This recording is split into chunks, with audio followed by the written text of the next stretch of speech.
Hi everybody, welcome back to my channel. So today we are doing I hauled it, but did I like it? And this is do-over. I hauled it, but did I like it? Because my last I hauled it, I kind of touched on things I had recently purchased and how I felt about them. I did go and repurchase my shade in all three of those items, the Urban Decay Naked Concealer, the Tarte Foundation, and the HD NYX foundation as well. And I have been working with them for about a week and a half now. So I do have a good opinion on everything and all of it in my right shade. And I want to talk about those. And then I have a couple other products as well to talk to you guys about. So let's just get into this.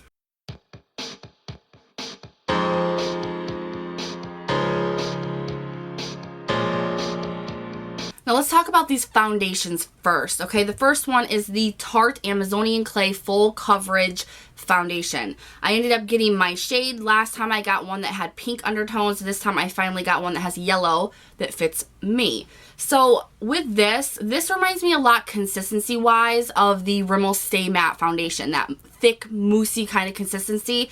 That's what this has. Only this is not full coverage. This says that it's full coverage, but for me personally, this was like barely medium coverage. I was really underwhelmed with this product. I actually think the Rimmel Stay Matte is way better than this, so I'm probably going to be taking this back and just calling it quits with this foundation altogether because it did not work for me. And a lot of people also said that if you have dry skin or combination skin that it does cling to dry patches. So I'm not feeling this foundation. It didn't work for me, and I really do not believe that this is full coverage because full coverage covers my freckles. My freckles were still there. It looked like I used a light BB cream, and it's heavy on your face as well because of the thickness. And the Rimmel Stay Matte is not heavy on my face, even though it's the same kind of consistency. This is heavy. So I really do not like this. I was kind of bummed about it, but I think that I'm going to grab the concealer from them because I have been hearing a lot of great things about that. But this did not work for me. Now I also got my right shade in the NYX HD foundation.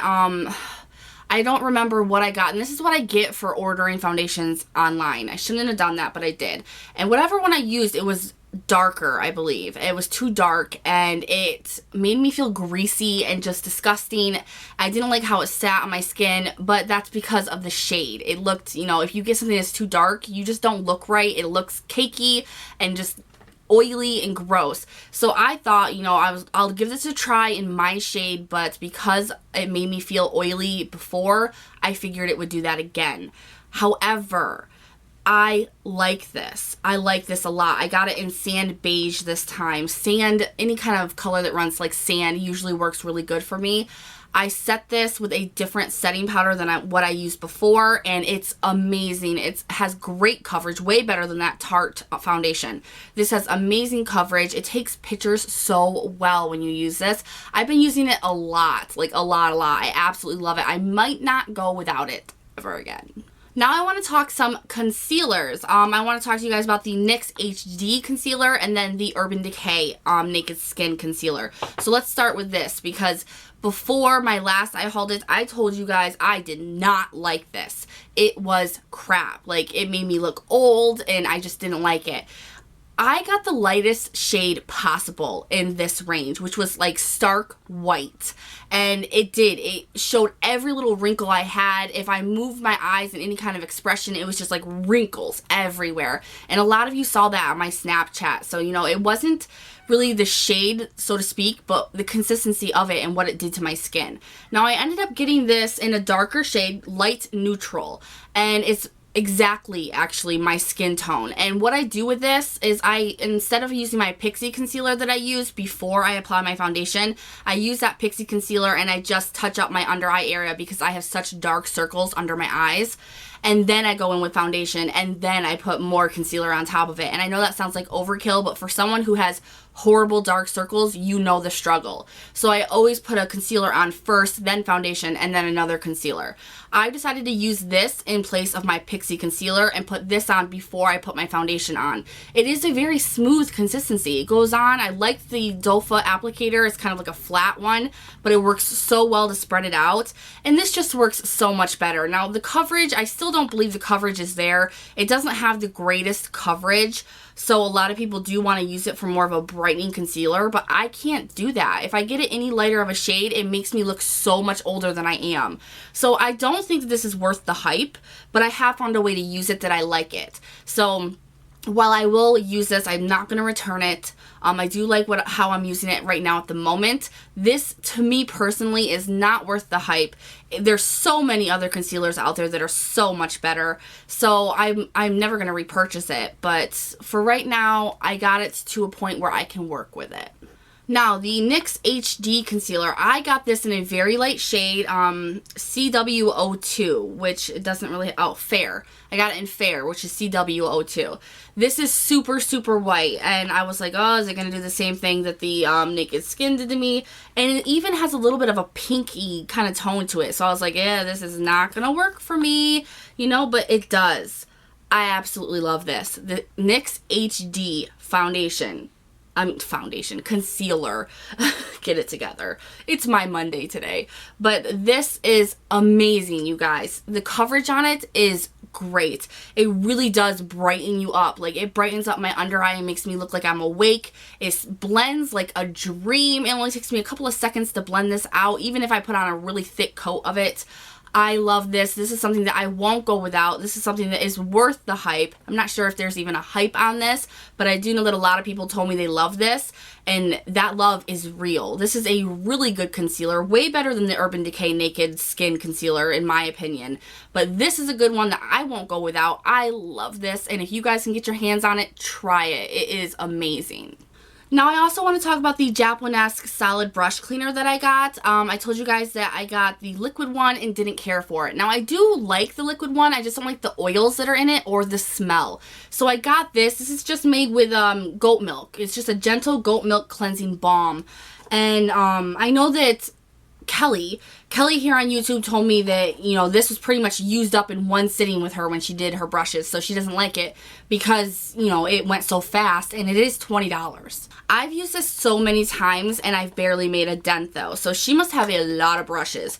I don't have that many brushes, but I do have about, like, maybe 100 brushes, and I've used this quite a bit, and it has not barely made a dent for me.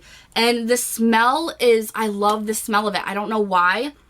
It's just like a natural goat milk kind of smell, but I absolutely love this. It cleans my brushes like they are brand new. There's no stains, there's nothing. And when I use my beauty blender with this, oh my God, it brings it back to life, makes it so soft. And that's another thing that it does to my brushes. It like conditions my brushes and makes them so soft, softer than they originally were.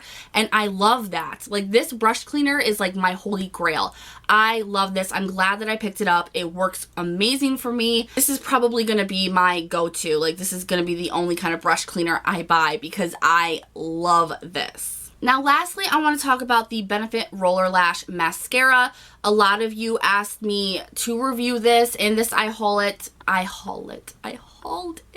So I am going to talk about that today. So this is, you know, I wasn't going to pick this up because of the hype, and I don't like that kind of stuff, but I was in Ulta, and an actual person who is not on YouTube and doesn't watch YouTube said that she loves this, so I had to grab it and just try it out because someone who is not related to YouTube said it was good. The wand looks like that, and it's kind of like a I don't know, it's straight, but there's kind of like things that come out and make it curled on one side and that come out a little bit thicker. I'll shoot up a picture so you guys can see because I'm obviously not explaining this very well today. But it's a very short, spiky kind of wand with this. And it's really good. I mean, it is a really good mascara. I'm going to give it that. It does cling to your eyelashes. Like, you can actually feel it almost like a Velcro clinging to your eyelashes, and it makes it so easy to comb through them. And it really does give them the volume and the length all together. And you can use two sides of this. You know, you can use one side to comb through, one side to kind of coat your lashes. It just works so well. Is this like the best mascara in the whole world? Probably not, but for me it does really work really well with my lashes. I really, really like this. It works great for lower lashes. Not as good as my telescopic mascara. Nothing can beat that in my opinion. It works amazing with my lashes, but this is okay. I'm not sure if I'll repurchase this though. I don't know. I don't think it's something that I will repurchase, but it's really nice to have while I have it. I did today stick this in my eye on accident, and I'll tell you that is probably the reason why I won't repurchase it, is because this is the worst feeling ever. We always, you guys know, at one point we always jab ourselves in the eye with our mascara. We get a little bit crazy with a Cheese Whiz and we jab ourselves in the eye. This felt like my eye had just got ripped out. Like, it hurt so bad because of the small little spikes on the wand. I wanted to cry, and it messed up my makeup, and I was really pissed. So this is a product that I think is worth the $20 that you have to pay for it. It is really, really good. It is a good mascara. I will give it that.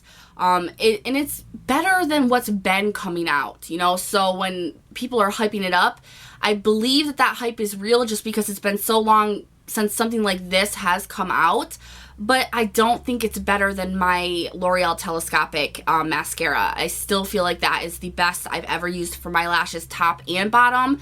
And so it's, it depends on your eyelashes. For me, good, won't repurchase. So that is everything I wanted to discuss in this week's I Hauled It, but did I like it? I did want to let you guys know that I may be switching up the title of this video very, very soon, just because there was a couple of people that have also made these types of videos, which they are more than welcome to be making. I think that every YouTuber should make this type of video, but they use the same title because it's such it's not very unique, so to speak. And since this is a series that I do on my channel and it's like a baby to me, I really want to incorporate my name somehow into the title. So if you guys have any ideas on just a really super unique, awesome title that I can give this series that incorporates my name, leave that down below. I would love you to death. I'm also going to be thinking about it myself. I've been thinking about it all night, and I'm trying to come up with something that just really pops and is so unique to my channel. So if you have any ideas, leave them in the comments. If you have any questions or concerns about anything that I have reviewed, also leave those in the comments. I will get back to you guys. I hope that this was useful and informative in some way, and I will see you guys in the next one.